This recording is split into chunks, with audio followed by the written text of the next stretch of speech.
Zelphus, a bland and uninteresting planet. Nothing but grey rocks and the wild whistling sounds of the wind that carry the stone dust upon its back.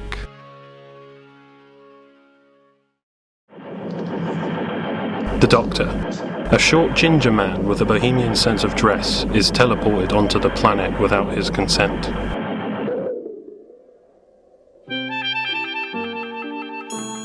Hands in pockets, he starts walking around nonchalantly, observing his surroundings. After a few seconds, he sees a figure in the distance who beckons him over with a wave.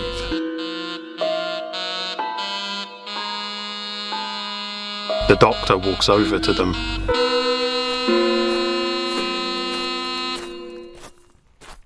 The closer he gets, the sooner he notices that it's the Time Lord messenger, Adelphi. Adelphi is dressed in a smart grey suit with a dark red bow tie around the collar. Welcome, Doctor. So good to see you again. You know, as much as I hate helping you lot, if you ever need it, you only need to ask. There's no need for this time displacement business. Do not worry, Doctor. Your TARDIS will be returned to you once you have completed this mission. Adelphi gestures his hand forward, and they begin walking. So, why have you brought me to this quarry? Adelphi stops walking out of shock. Quarry? No, Doctor. This is Zelphus, home to the Zelphoids. The Doctor looks around. He looks at the rocks, the chalk, and the other rocks. Adelphi continues walking, a little faster than he did before. Fairly certain it's a quarry in Britain. It's not a quarry. Come on, man, stick to the script. This is all we could afford. Can I've got exposition, please. This is Zelphus, home to the Zelphoids. Ah, yes.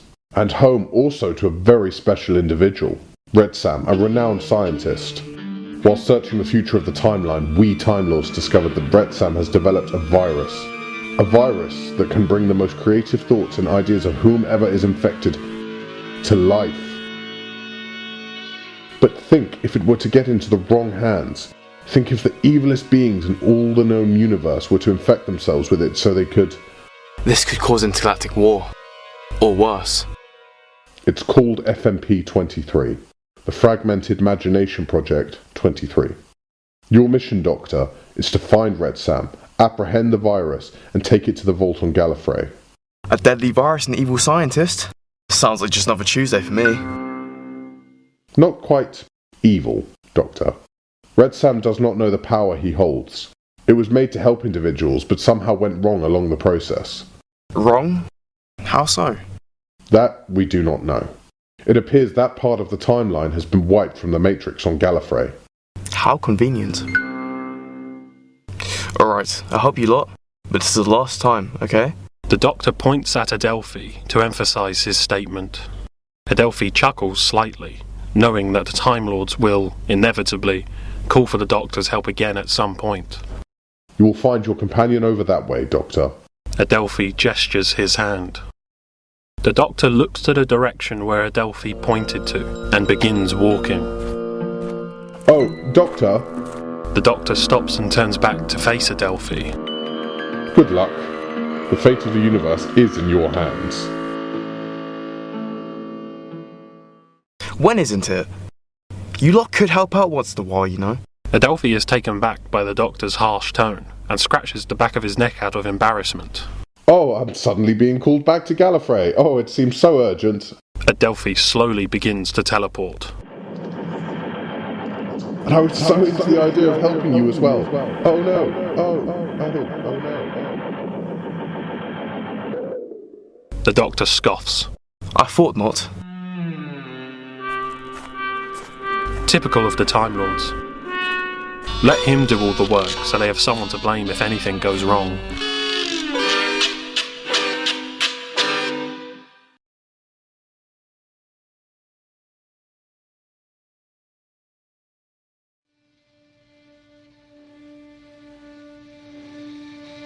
Mary, the Doctor's companion, is a young brunette woman. She's lying, passed out on the ground alone. Or so she thinks. She slowly starts to wake up, mumbling the words, Doctor, where are... From atop a high viewpoint, a figure goes unnoticed. A man dressed in all black with goggles and a mask to shield his face. He's watching Mary. As Mary fully awakes, the man walks off. Mary gets the feeling that she's being watched, and she turns to look where the figure once was. The viewpoint is nothing but the usual rocks you'd expect to find in a quarry. Ah! There you are! The voice makes Mary jolt out of shock. Luckily for her, it's the doctor, who gleefully saunters over and takes Mary's hand to help her up. Doctor? You were expecting someone else? No, sorry. It's just, I swear I saw someone. Mary stops mid-sentence, thinking that her feeling of being watched is just her imagination taking hold of her. She shakes the feeling off. Where are we? Everything seems so strange. Are we dead? Oh, not at all, my dear. This is a planet. It's just like any other planet. Almost. Looks like a quarry to me.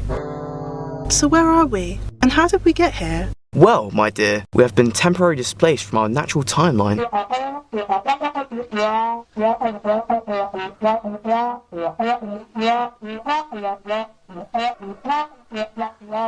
You understand? Mary's eyes gloss over. The doctor takes no notice of her lack of response and happily exclaims, Alright then, come along, my dear. They begin walking. What both of them fail to notice is that same disguised man from earlier as he steps out from behind a large rock. Whoever he is, he's clearly gained an interest in the time-travelling duo.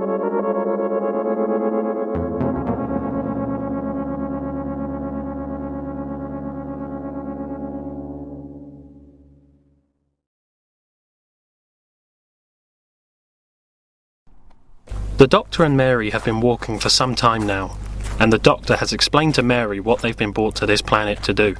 How do the Time Lords expect us to find this Retsam anyway?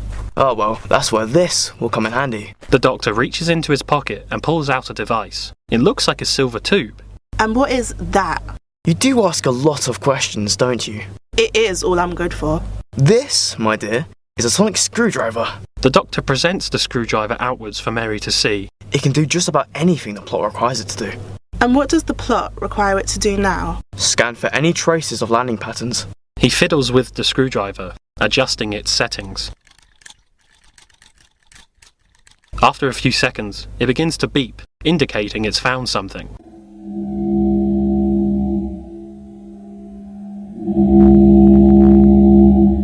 Ah, there we go.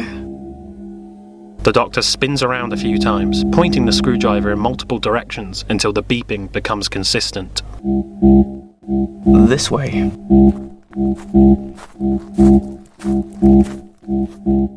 From a distance, once again, the figure can be seen watching the Doctor and Mary. It's all going as planned, the figure exclaims as he begins rubbing his hands together mischievously. Yes, my dear Doctor, approach the laboratory. Approach your doom.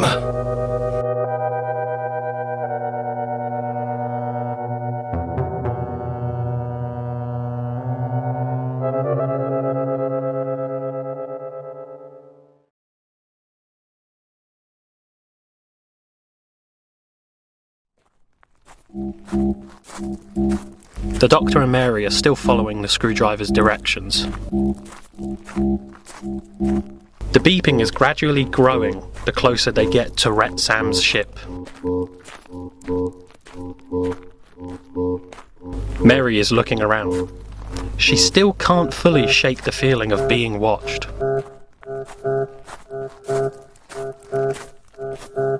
The Doctor and Mary come to a halt. The Doctor puts the screwdriver away and gets a smug grin on his face. It doesn't exactly fit the rest of the scenery, does it? Mary, wondering what the Doctor's on about, looks in the same direction, only to be met with a sight that gives her nothing but pure astonishment. Oh my!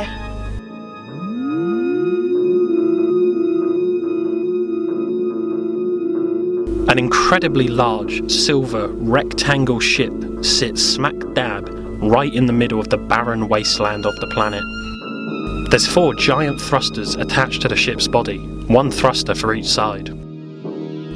It's Retsam's lab.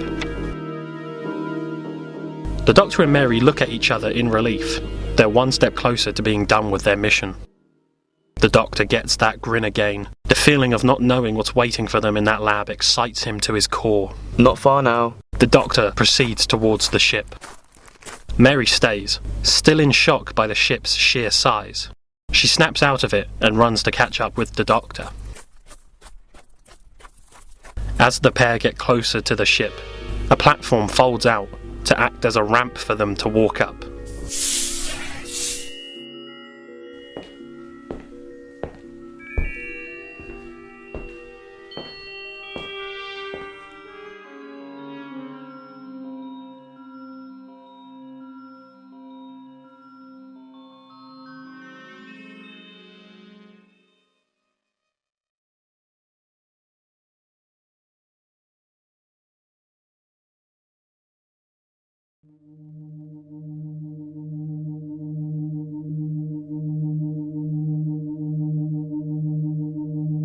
The lab is empty, aside from all the stereotypical lab equipment you'd expect to find in a science fiction film.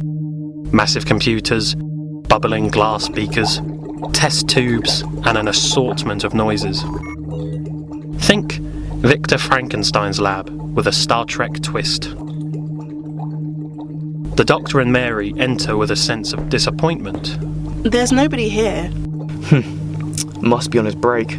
With his eyes, the Doctor scans the room. He points to one of the large computers. I'm going to take a look at this equipment. He walks over to it and begins tampering. I'll stand here until I'm necessary to the story again. Mary puts her hands behind her back and waits patiently. The Doctor looks at the computers, rubbing his chin in interest and confusion. He looks closely at the screens, then picks up a clipboard and notices something strange. Something wrong? The Doctor replies with a confused Yes. clipboard in hand. The Doctor walks back over to Mary. We were sent here to take the FMP virus from Retsam before it could ever be used. So you said. Why? What's the matter? The Doctor holds out the clipboard so Mary can get a better look. This report clearly states that the FMP hasn't been finished yet. All the tests have been failures. Surely that's an old report. Unlikely. It was written a few hours ago. The Doctor points to the top of the page. Look, today's date. Mary is beginning to understand. So we were brought to the right place, but the wrong time. We're too early? The Doctor pauses. A million thoughts run through his head. Or we've arrived just in time. How's that? Mary wonders. Our mission was to take the virus before it could ever be used, but seeing as now it hasn't even been finished, I'm thinking we can talk Retsam out of completing it in the first place. Well, that would certainly make our day easier. Suddenly, a door can be heard closing, and the Doctor and Mary turn towards the noise. An old man with a big grey beard, dressed in a white lab coat, entered the room. He's slouched, with poor posture, and a pair of thick-rimmed round glasses sit upon his nose. It's Retsam. For a scientist who's creating a universe-destroying virus, he certainly doesn't seem the type. He drops the empty vials he's holding out of shock of seeing two strangers in his lab and stutters out an apology in a weak, raspy voice. Oh, dearie me. I am so sorry. Mary goes to help pick up his stuff. Oh no, please. We apologise for budging in like this. She places his items on the table. Well, it's nice to have some visitors for once. Some fresh faces upon this empty world. Who are you? The Doctor turns on the charm to greet Retsam. Hello, I'm the Doctor. This is Mary. The Doctor and Retsam shake hands. Doctor Who?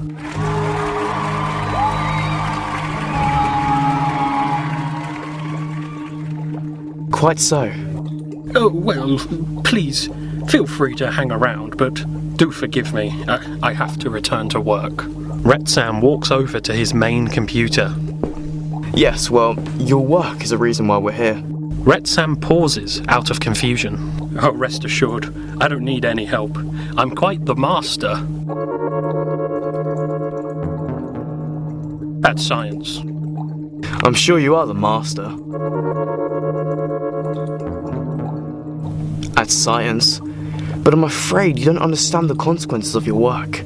Retsam is both confused and intrigued as to what the doctor means by his statement. Do tell. Mary and I have been sent to lock the FMP away and stop it from falling into the wrong hands.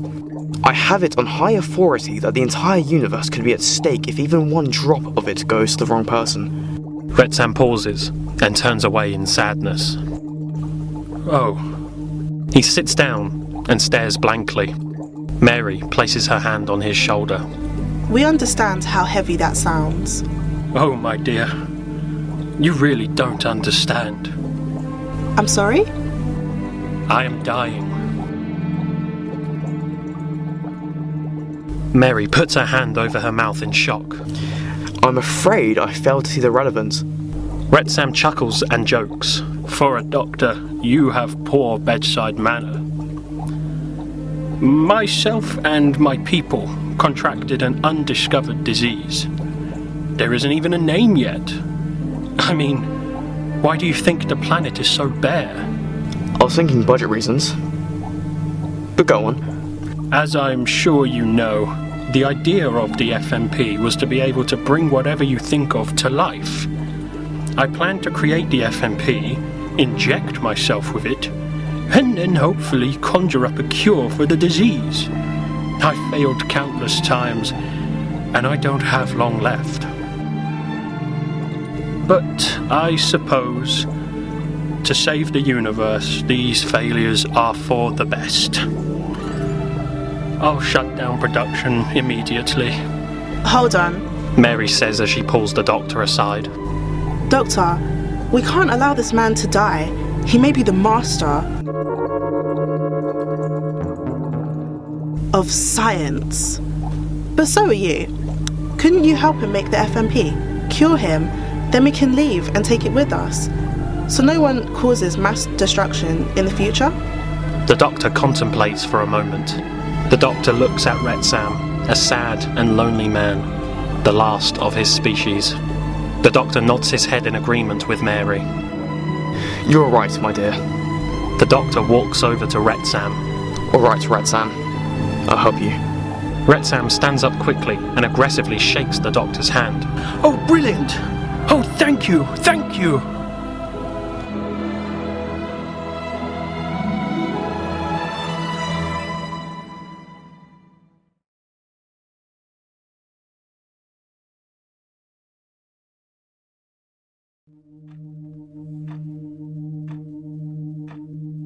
A few hours pass. The doctor and Retsam are working on a vial of liquid.